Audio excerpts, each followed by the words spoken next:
Hey there, Falcons Nation. Here we are with the latest updates from our team, so hit that like button and subscribe to the channel so you don't miss any of the latest Atlanta Falcons updates. Let's go! If you've been watching Monday Night Football, you saw London's incredible game-winning catch against the Philadelphia Eagles. That play gave us our first win of the season, and the stadium was electrified. But right after securing the win, London got carried away. He celebrated by raising his left arm and making a gun gesture toward the sky with his right hand. What followed was a 15-yard penalty, but that wasn't the end of it. The NFL fined him $14,069 for unsportsmanlike conduct/violent gesture. Now, I know what you're thinking. Drake is one of the most passionate players on this team. He plays with energy, and that's part of what makes him so special. Coach Raheem Morris was initially supportive, joking that maybe London was just throwing jerseys into the stands because that's the kind of fun, energetic guy he is. But the next day, Morris had a different message. He made it clear that the Falcons don't want that kind of celebration, especially given the sensitive issues our country faces with gun violence. Morris noted that the Falcons recently hosted Appalachian High School, which has been affected by gun violence. This is something the entire organization takes seriously. He said, "We care. Drake was just having fun with the fans, but you have to be sensitive to what's going on in the world." It's clear the team understands the importance of these issues and wants to make sure everyone remains respectful, even in heated moments. As for Drake London, he wasted no time in apologizing. Speaking to reporters on Wednesday, he said, "There's a lot going on in the world with gun violence that I don't think I should have shown there. So I'm not too happy about it, and you probably won't see that again from me." It shows the maturity we've come to expect from London, even in the heat of the moment. He's a key piece of this Falcons team, and it's great to see him take responsibility. But let's be real, Falcons fans, that celebration may have cost London some money, but it didn't take away from the fact that he helped us secure a big win. At the end of the day, we love his passion and energy on the field, and as long as he learns from this mistake, we'll be there cheering him on. So what do you think, Falcons Nation? Was the fine too harsh, or is it a reminder that players need to be mindful of their celebrations, especially with sensitive topics like gun violence in the spotlight? Leave your thoughts in the comments below. The Atlanta Falcons are getting ready to take on the Kansas City Chiefs in Week 3 of the 2024 season. Now, these two franchises have been around for over 55 years, but surprisingly, they've only faced each other 10 times. And here's the bad news: the Chiefs lead the all-time series 7-3. Our first meeting with the Chiefs came in 1972, and it was a close one. Unfortunately, the Falcons fell 17-14. After that, things didn't get much better in the first few years, with the Chiefs dominating the next 3 games, giving us a few double-digit losses. It wasn't until the year 2000 that Atlanta finally got its first win over Kansas City. It was a solid 29-13 victory, led by quarterback Chris Chandler and powered by legendary running back Jamal Anderson. It was a sweet victory, but the Chiefs rocked us again 4 years later with a 56-10 blowout win where they ran amok. Ouch! But then came the Matt Ryan era, and Falcons fans, we started to turn things around. In 2008 and 2012, we saw blowout wins over Kansas City, and it seemed like we were building some real momentum in the series. Then came 2016, a game we'd all rather forget, where Pick 2 ended in a heartbreaking 1-point loss to Atlanta. Just brutal. Let's talk about the most recent matchup, though. Week 16 of the 2020 season.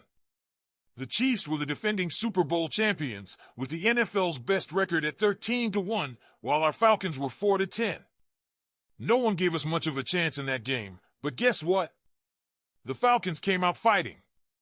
It was a gritty defensive battle from the start, and late in the second quarter, we saw Matt Ryan connect with Hayden Hurst for a touchdown, putting us up on the scoreboard. Patrick Mahomes, being Mahomes, responded with a score to Travis Kelce just before halftime. Heading into the fourth quarter, the Falcons were down 10-7. But we weren't done yet. Ryan threw another game-winning touchdown pass, this time to Laquan Treadwell, giving us the lead with less than 5 minutes to play. Falcons fans, we were so close to pulling off the comeback of the year. But Mahomes, doing what he does best, quickly responded with a touchdown pass to Demarcus Robinson right at the 2-minute warning. Trailing 17-14, Ryan led the charge down the field, putting us in position to tie the game and force overtime. And then, Younghoe Koo, who had been almost automatic all season, missed a 39-yard field goal. The heartbreak was real. So here we are in 2024 with another shot at the Chiefs. Can we finally break the curse and get back on track against Kansas City? Falcons Nation, I want to hear from you. What do you think are the keys to beating Mahomes and the Chiefs this time around? Can our defense improve like it did in 2020, or will the offense have to keep up with one of the most explosive teams in the league?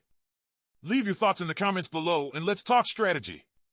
This matchup has the potential to be one of the biggest tests for our Falcons early in the season. We've come so close before, and this could be the game where we finally get the win that puts us over the top.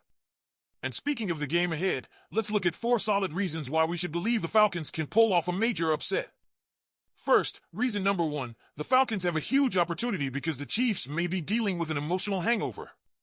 Now, I know what you're thinking, couldn't the Falcons be more worn down after that epic comeback last week? Maybe, but here's the deal, the Falcons are hosting the defending champions in a primetime game. That's the kind of stage that gets any team excited. On the other hand, for Patrick Mahomes and the Chiefs, this game may not mean as much. They're fresh off a thrilling walk-off field goal win at home. The Chiefs have had a playoff atmosphere before against teams like the Ravens and Bengals. They may not have the same energy this week. Let's just hope they're still a little tired. Reason number 2, Mahomes has been putting the ball in danger lately. We all know Mahomes is awesome, but this season he's been forcing throws and playing that risky gunslinger style. Without Tyreek Hill and with Kelsey a little older, Mahomes doesn't have the elite weapons he once had. Defenses are throwing back, forcing him to take checkdowns, and he's getting impatient. That's led to some forced errors, and if the Falcons' defense can capitalize on those turnovers, we have a real chance. Reason number 3, the Falcons have superior weapons. Let's be real, outside of Rashee Rice and, of course, Mahomes' brilliance, there's not much to fear from the Chiefs' offense right now. Travis Kelce deserves respect, no doubt, but he doesn't have the same fear factor he's had in years past. In the meantime, look at the Falcons' arsenal: Bijan Robinson, Tyler Allgeier, Drake London, Kyle Pitts, and Darnell Mooney. That's a lineup with speed, size, and power.